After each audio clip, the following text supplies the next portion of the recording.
ყველას, ვისაც სურვილი აქვს შექმნას ციფრული ფოტომატიანე, შეუძლია ახალ პროექტში ჩაერთოს. ერთად შევქმნათ ფოტომატიანე ამ სახელწოდებით თანამშრომლობა ჯეოსელმა და ეროვნულმა ბიბლიოთეკამ უკვე დაიწყეს. პროექტის მონაწილეები საქართველოს სხვადასხვა რეგიონს ეწვევიან და იმ ფოტომასალას და დოკუმენტების სკანირებას მოახდენენ, რომლებიც წლების განმავლობაში მოსახლეობამ შემოინახა. მას შემდეგ, რაც ფოტომატიანე საბოლოო სახეს მიიღეს, ციფრული ვერსიები ინტერნეტ სივრცეში აიტვირთება. ვაპირებთ სოფელ კარდაკარ სიარულს ჯეოსელის დახმარებით ბუნებრივია და მოძიებას ფოტოებისას, მათ დასკანერებას, განთავსებას.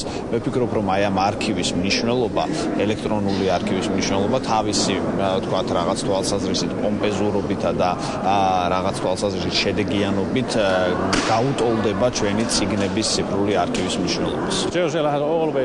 ჯეოსელისთვის ყოველთვის მნიშვნელოვანია სახალხო ღონისძიებების განხორციელება. რაც შეეხება კულტურულ მემკვიდრეობას, ეს ჩვენთვის ძალიან საინტერესოა. ჯეოსელის გუნდი მზად არის იმოგზაუროს საქართველოს მასშტაბით, რათა სასურველი შედეგი მიიღოს და თანამედროვე ტექნოლოგიების დახმარებით ახალ თაობას ნამდვილი ფასეულობა შემოუნახოს.